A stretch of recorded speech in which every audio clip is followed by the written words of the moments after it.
Hey everybody, off the top rope here on the Off the Mic Sports Network. So listen, I've spent a lot of time talking about WWE. We're heading into WrestleMania. So what's interesting is, usually the week of the Final Four, WrestleMania is happening. It's not.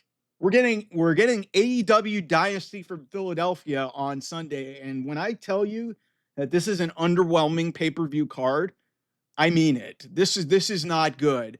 They added three different matches that are going to be Owen Hart Cup tournament quarterfinal matches on the men's and women's side. You've got two men's matches and one women's match. And seriously, this is just quintessential, like obvious AEW booking. So let's okay. First of all, let's before we get into the actual nuts and bolts of this pay per view. This tournament is a joke. This tournament is a joke because they had an opportunity, and I understand there's some unfortunate injuries that have happened. Jay White's hurt. They had to fill him in with Kevin Knight, who just came over from TNA and has done some stuff in New Japan. All due respect to Kevin Knight, young, talented guy. There's no reason whatsoever why he should be in this tournament. And he's gonna immediately just get fed to Will Ospreay.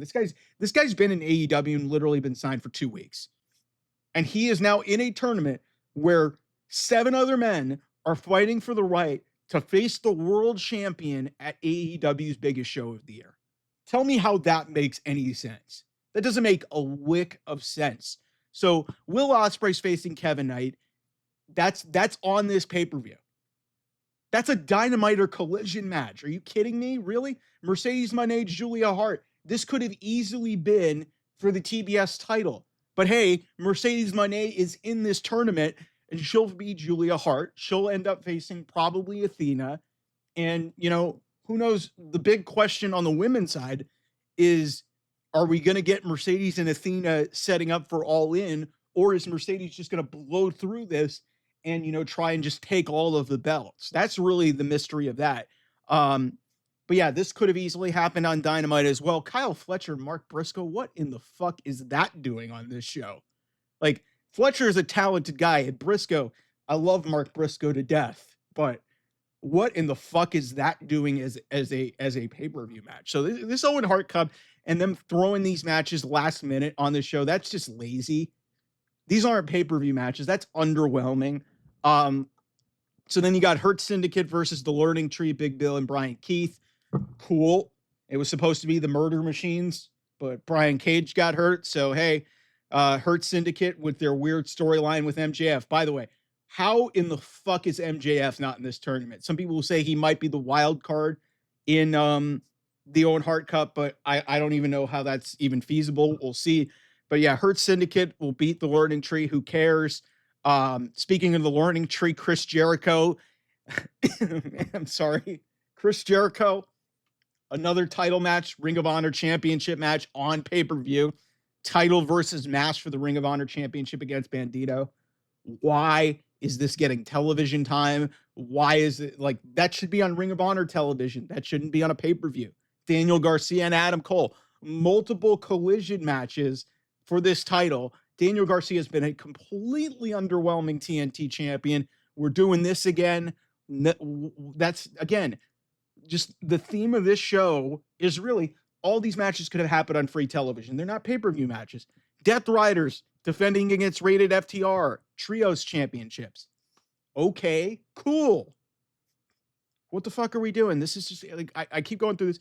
Omega, like Kenny Omega, Ricochet, Speedball Mike Bailey actually could be a really good match, and these guys will probably kill it.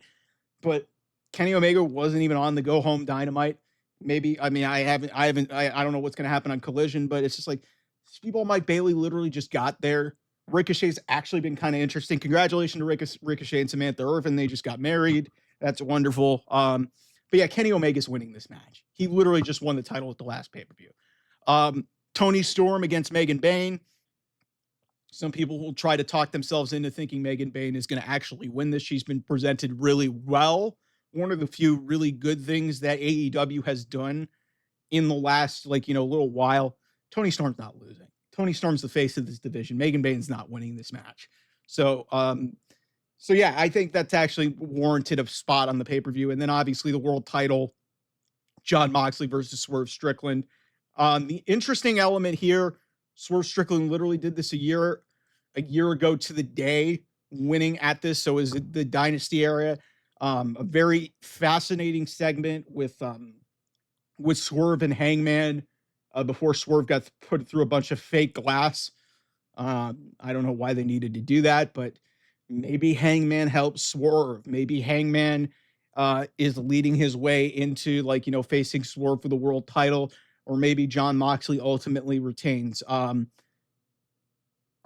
really don't know. I really don't have a way to gauge. It better be Swerve, because otherwise I don't know how they're going to stretch this thing out with Moxley, because it's just gotten to the point of just nails on the chalkboard. It's bad.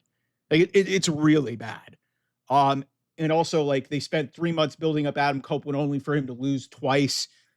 Swerve's literally gotten like a 3-week build to get to this world championship match. And, Swerve wins, cool, and it could set up a better road to Dynasty, but it's just like, I really don't have a gauge on this. But again, probably like 2, maybe 3 matches on this pay-per-view that are warranted for a pay-per-view. This is the problem that I had when they were just starting to add pay-per-views. When you spread them out, they felt more authentic and they felt more like, better structured. They're just throwing matches on this show for the sake to have matches. And it's really disappointing to see a company with so much talent not being willing to, tell stories. And they have some stories that are interesting but they haven't been given really enough time to cook. And that's the sad part about this whole thing, is like, yeah, you have to resort to throwing 3 tournament matches on this show. Why? Like, the tournament final for the Owen Hart Cup isn't until Memorial Day. They're not doing them until Double or Nothing. Why are you starting this tournament now? Why? Why are you starting the tournament now? Why is Kevin Knight getting a pay-per-view match? I think he's a talented guy, but you haven't given me a reason to care. He's getting a match on pay-per-view against Will Ospreay? Will Ospreay's going to beat him. Cool. They'll have a 20-minute bagger doing a bunch of flips. That's not going to help Kevin Knight. What are we doing? Just really disappointing, and it's just lazy. And it's another example of just like, I get frustrated with this place, man. Like, they could do so much better stuff if they actually tried. And they don't try. That's the message that they're sending. Hey, we're doing a bunch of tournament matches, and people still buy into this crap. If you like this crap, God bless you. But it's just like, I want to call it like I see it, to the point where, hey, you need to be able to, get people genuinely interested. And if you care about growth, like, hey, cool, you book for the sickos, but you're trying to compete, or you're at least saying, hey, we compete, and hey, we get 500,000 people on Max, and we're going to have comparable ratings to the other place. This doesn't scream that. This feels like a thrown together pay-per-view card the week of what normally WrestleMania occupied, and you're just doing this for the sake of doing this. And then people will look at the attendance saying, cool, we have 6,000 people there. Guys, who cares? Everybody's going to be watching, Final Four or something else. Like, this was not a great idea.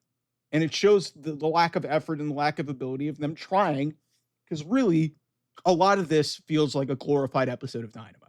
Like a 4-hour episode of Dynamite that you're going to charge your people $50 to pay. So that's really where I stand on this. I really don't know how this is going to look. I'll come on here and react to it if there's some sort of bullshit finish, because the way Revolution finished, and Revolution was admittedly a great show with a lot of matches that, warranted being on a pay-per-view. But this is just, I don't get this, man. I really don't get this.